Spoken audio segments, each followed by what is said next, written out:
One weighs 57 kilograms and is designed to fold your laundry. The other weighs 90 kilograms and can do a backflip off a balance beam. One costs less than a Honda Civic. The other costs more than a house. And right now, in 2026, both of them are rolling off production lines for the very first time. Tesla's Optimus and Boston Dynamics Atlas are the two most advanced humanoid robots on the planet. But they are built on completely opposite philosophies, completely different hardware, and completely different visions for the future. Today, we're putting them side by side, spec by spec, dollar by dollar, advantage by advantage. And by the end of this video, you'll understand why the winner of this race won't just change robotics, it will change civilization. The tail of the tape, physical specs. Let's start with the raw physical numbers, because this is where the divergence becomes immediately obvious. Tesla Optimus Gen 3 stands 5 feet 8 inches, weighs 57 kilograms, that's 125 pounds, and is built from aluminum alloys, 3D printed titanium joints, and carbon fiber panels. It's designed to walk through your hallway without bumping into anything. The frame is whisper quiet, 25 decibels at idle, which is quieter than a library. Walking speed, 8 kilometers per hour. Payload capacity, 20 kilograms with a deadlift of 68 kilograms. Boston Dynamics Atlas stands 6 foot 2, weighs 90 kilograms, nearly 200 pounds, and is built like an industrial tank. It's rated IP67, completely dustproof and waterproof, functional from -20 to 40 degrees Celsius. Walking and running speed, 9 kilometers per hour. But here's the kicker. Payload capacity, 50 kilograms. That is 2.5 times what Optimus can carry. And with a maximum reach of 2.3 meters, it can pull heavy parts from deep storage racks that would be dangerous for humans. Right off the bat, these machines are built for completely different worlds. Optimus is built for your living room. Atlas is built for the factory floor in a rainstorm. The hands versus the muscle. Now let's talk about what makes these robots actually useful. Their ability to manipulate the physical world. And this is where the philosophical split gets really interesting. Optimus Gen 3 has 28 degrees of freedom in the body, but the hands are the real marvel. 22 degrees of freedom per hand, plus 3 in the wrist. 50 actuators total, pulled into the forearm to reduce fingertip weight. Precision, 0.05 degree accuracy with a 3 millisecond response time. These hands can thread a needle, poach an egg, and tear a single sheet off a paper towel roll. Tesla built them for tasks that demand human-level finesse. Atlas? Completely different approach. Instead of mimicking the human hand, Boston Dynamics equipped Atlas with ruggedized 3-finger industrial grippers. They're not designed to thread needles. They're designed to grab a 50-kilogram car part and rotate it into position using joints that spin a full 360 degrees. The hips, waist, and neck all feature continuous rotation, meaning Atlas doesn't need to turn around to grab something behind it. It just twists its torso 180 degrees and lifts. No human can do that, and that's the point. The brain war, AI architecture. But here's where things get really wild, because the biggest difference between these two robots isn't the body, it's the brain. Tesla Optimus runs on the AI-5 chip, a custom 2-nanometer processor delivering 5,000 TOPS, tera operations per second. The previous generation did 500. That's a 40 to 50 times jump in a single chip compact enough to fit behind a car's glove box, rivaling an NVIDIA H100 while running on battery power.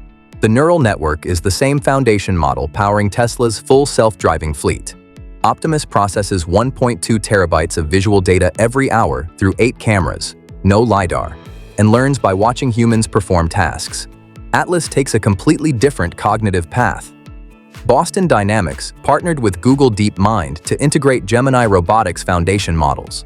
These are called large behavior models, the physical equivalent of a large language model, but for movement.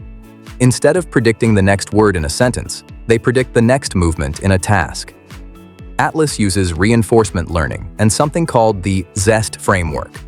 Zero-shot embodied skill transfer, which means it can learn a complex physical skill in simulation and deploy it directly to hardware with zero additional training. What's even more impressive, skills learned by a single Atlas unit get distributed instantly across the entire fleet through Boston Dynamics Orbit software platform. One robot learns, every robot knows. where Atlas destroys Optimus. Now, I'm not selling you anything. I analyze the engineering so you can decide. So let me be crystal clear about where Boston Dynamics absolutely dominates. First, raw athletic capability. Atlas can run, jump, do cartwheels, backflips, and recover from violent shoves that would send Optimus to the ground. And those acrobatics aren't marketing stunts. They're training exercises for the ZEST framework, teaching the robot explosive kinesthetic awareness so that if it slips on a wet factory floor, it catches itself instead of collapsing. Second, industrial survivability. Atlas operates in conditions that would destroy Optimus. Dustproof, waterproof, functional in sub-zero temperatures. You can deploy it in a commercial freezer, an outdoor shipping yard in a rainstorm, or a high-dust welding floor. Tesla hasn't even disclosed an IP rating for Optimus. Third, uptime. When Atlas runs out of battery during heavy lifting, it drives itself to a charging bay, swaps its own battery in 3 minutes, and gets back to work. 24/7 continuous operation. Optimus has to plug in and sit idle for 1 to 2 hours. In a factory running 3 shifts, that downtime matters. Where Optimus destroys Atlas. But here's where the script flips completely, because Tesla has advantages that Boston Dynamics cannot replicate, possibly ever. First, the price. Atlas is estimated at $130,000 to $150,000 per unit, with early R&D costs peaking at $420,000. Optimus is targeting $20,000 to $30,000. That is a 5 to 7 times cost advantage. At that price, Optimus isn't competing with Atlas, it's competing with used cars. Second, manufacturing scale. Boston Dynamics is targeting 30,000 units per year by 2028. Tesla is targeting 1 million units per year from Fremont alone, scaling to 10 million per year from the Terafab in Texas. That is a 300-to-1 ratio. Boston Dynamics founder Mark Ribert said it best. Tesla understands that building these robots is about manufacturing. Boston Dynamics makes things in small numbers. Tesla wants to build millions. Third, the data moat. Optimus shares its neural network with millions of Tesla vehicles running full self-driving. Every mile those cars drive makes the robot smarter. Boston Dynamics relies on Google DeepMind for cognitive AI, powerful but externally sourced. Tesla owns the chip, the neural network, the training data, and the supercomputer. That vertical integration is nearly impossible to replicate. And fourth, hand dexterity. Atlas grips heavy car parts with industrial clamps. Optimus threads needles with 22 degrees of freedom hands. Only one of these robots can fold your shirt, cook your dinner, and hand you a glass of water without shattering it. For the consumer market, that is the only metric that matters. The philosophical war. And this brings us to the real story, because this isn't just a spec war. It's a philosophical war about the role of robots in human society. Boston Dynamics was born from DARPA contracts and military research. Their DNA is sending machines where humans cannot go. Disaster zones, hazardous factories, extreme environments. CEO Robert Plater has stated that Atlas's design signals its role as a machine, not a companion. It handles the dull, dirty, and dangerous jobs that break human bodies. Tesla's philosophy is the exact opposite. Musk built Optimus to go where humans already are: your living room, your kitchen, your office. 5'8", whisper quiet, hands delicate enough for a wine glass. Musk says Optimus has the potential to be more significant than the vehicle business. He's not building a tool, he's building the next member of your household. The money and the market. Now let's talk about the money, because Wall Street is losing its mind over this market. Goldman Sachs projects a $38 billion humanoid robotics market by 2035. Morgan Stanley says $5 trillion by 2050. ARK Invest? $26 trillion, arguing that humanoid robots will convert unpaid household labor into market-based economic activity for the first time in history. RBC Capital Markets puts it at $9 trillion by 2050 and predicts China will capture 61% of volume. Both companies are already deploying. Atlas's entire 2026 production run is sold out. shipping to Hyundai's robotics meta plant in Georgia and Google DeepMind facilities.